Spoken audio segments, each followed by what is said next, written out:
नमस्कार दोस्तों, स्वागत है आप सबका भद्र आईएएस एकेडमी में।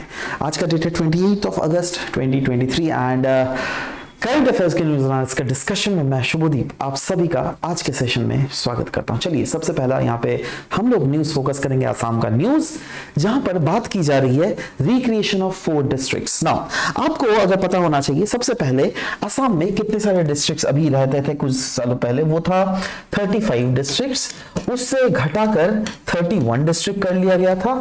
अभी इस 31 को फिर से 35 कर जाने की बात की जा रही है। क्यों?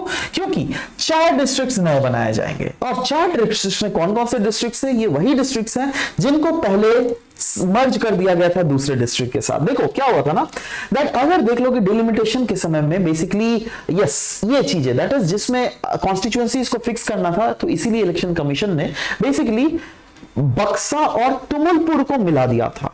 अभी फिर से बक्सा और तुमुलपुर फिर से टूटने वाला है। उन्होंने बजाली को बॉरपेटा के साथ मिला दिया था और बना दिया था बॉरपेटा। अभी बजाली और बॉरपेटा फिर से अलग अलग होने वाले हैं। उन्होंने मिला दिया था विश्वनाथ को सोनितपुर से, अभी सोनितपुर से विश्वनाथ फिर से अलग होने वाला है। उन्होंने मिला दिया था नौगांव को होजाई से, अभी होजाई नौगांव से फिर से अलग होने वाला है।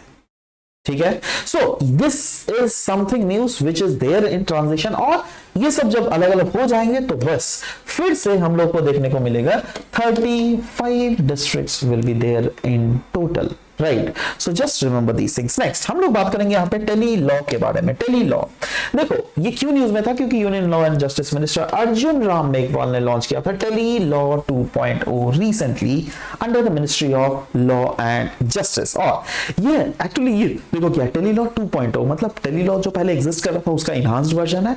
यस एब्सोल्युटली, और ये इंटीग्रेट करेगा दो, दैट इज टेली लॉ को तो इंटीग्रेट करेगा ही, और साथ ही साथ न्याय बंधु ऐप को भी इंटीग्रेट करेगा। और इन दोनों का ऑब्जेक्टिव पता है क्या है? इन दोनों का ऑब्जेक्टिव है दैट अल्टीमेटली कैसे जस्टिस का एक्सेस प्रोवाइड किया जा सके to the needy people and disadvantageous sections of the society. और यही तो है इसका objective, to further enhance the citizen accessibility to legal aid, जो क्या फर्दर इनेबल करेगा कॉमन सिटीजन को। अगर कॉमन सिटीजन को अगर एक्सेस करने की जरूरत है लीगल एडवाइस, तो yes they can get its advice through tele law. अगर कॉमन सिटीजन को चाहिए लीगल असिस्टेंस, तो यस वो लोग रेफर कर सकते हैं टेली लॉ 2.0। अगर उनको चाहिए legal representation through single registration and single gateway of tele law, तो yes they can use the single gateway of Tele Law to get access to all these legal services which are altogether accessibility नहीं है हमारे needy and disadvantages sections of society को लेकर। Next हम लोग बात करेंगे global biodiversity framework. Global biodiversity framework यहाँ पे क्यों चर्चा की जा रही, क्यों इतनी इंपॉर्टेंट है? क्योंकि ऐसे इंटरनेशनल जो फंड है ग्लोबल बायोडायवर्सिटी फ्रेमवर्क फंड, जैसा कि हम लोग बात कर रहे हैं, इस टाइप के फंड्स बहुत ही ज्यादा इंपॉर्टेंट होते हैं if you take it from the perspective of civil services examination, right? So being a civil servant is very much required that you should know about all these funds, right? So yeah, Global Biodiversity Framework Fund ये पहला approve किया गया था जुलाई इस साल under the global environment facility. और इसका M क्या है? ध्यान दीजिएगा, इसका एम इंपॉर्टेंट है। इसका एम है दैट कैसे सपोर्ट किया जा सके Kunming Montreal global biodiversity framework goal by 2030। तो सवाल होता है ये Kunming Montreal global biodiversity framework है क्या? अच्छे से डिस्कस करते हैं। देखो Kunming Montreal global biodiversity framework, इसको देख अगर डिस्कशन करें तो यस इसको अडॉप्ट किया गया था 2022 को जब COP 15 हुआ था। एंड ये इंक्लूड करता है 4 गोल और 23 टारगेट्स जिसको हमें अल्टीमेटली अचीव करना है बाय द ईयर 2030।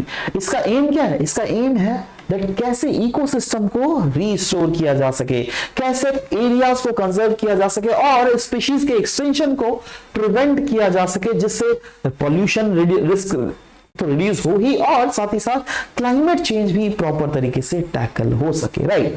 और the signatories are committed to channelling around $200 billion per year.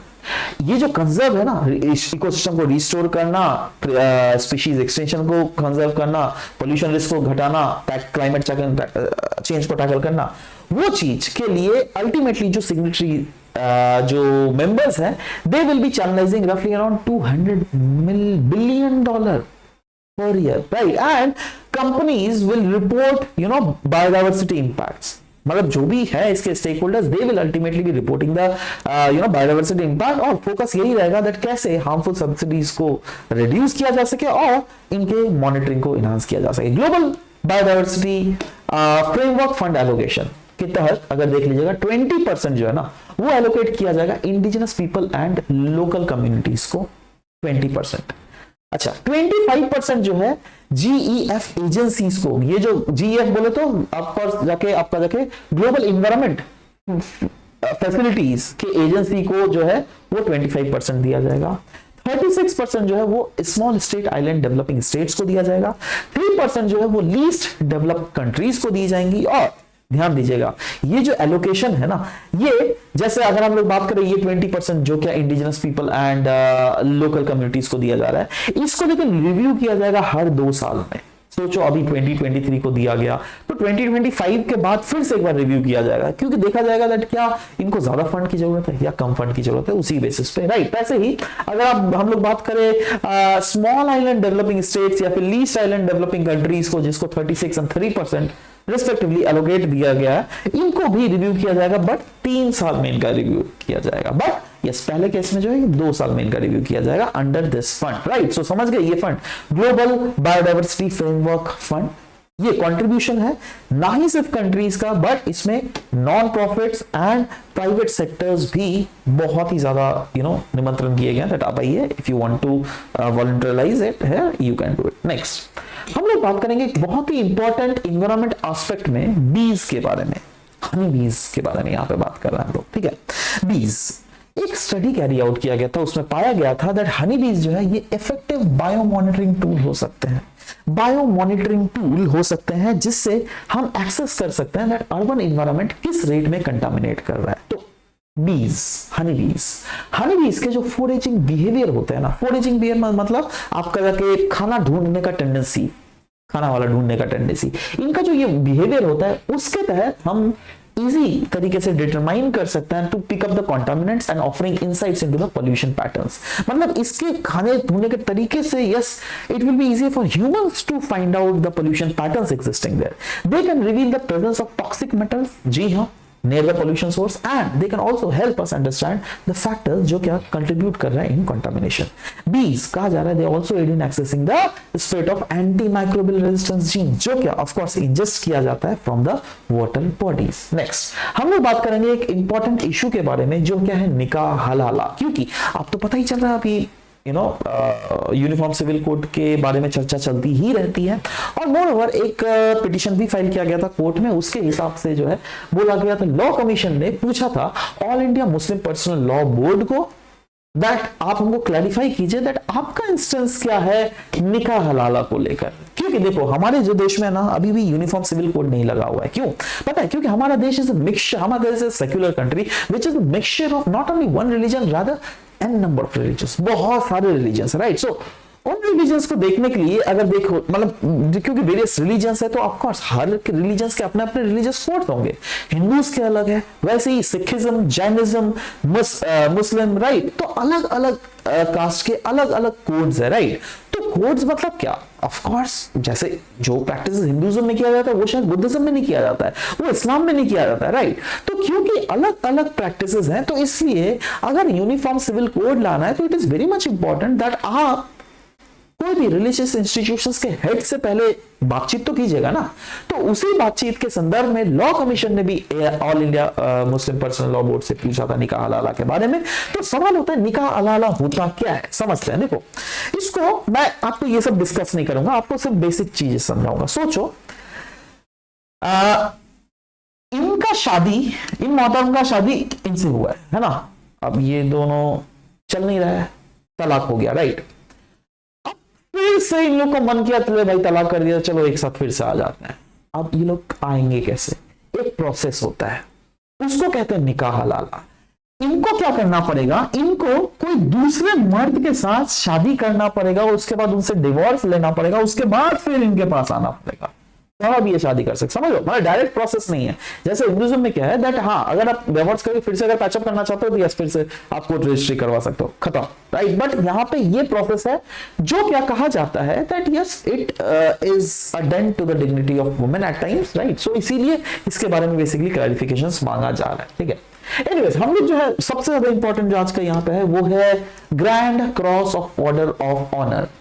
Actually ये हमारे प्रधानमंत्री मोदी जी को मिला है, किनके द्वारा? ग्रीक प्रेसिडेंट के द्वारा। Yes, Greek president is awarded Indian prime minister with the grand cross of order honour, जिसको और ये जो अवार्ड है 1975 में एस्टेब्लिश किया गया था।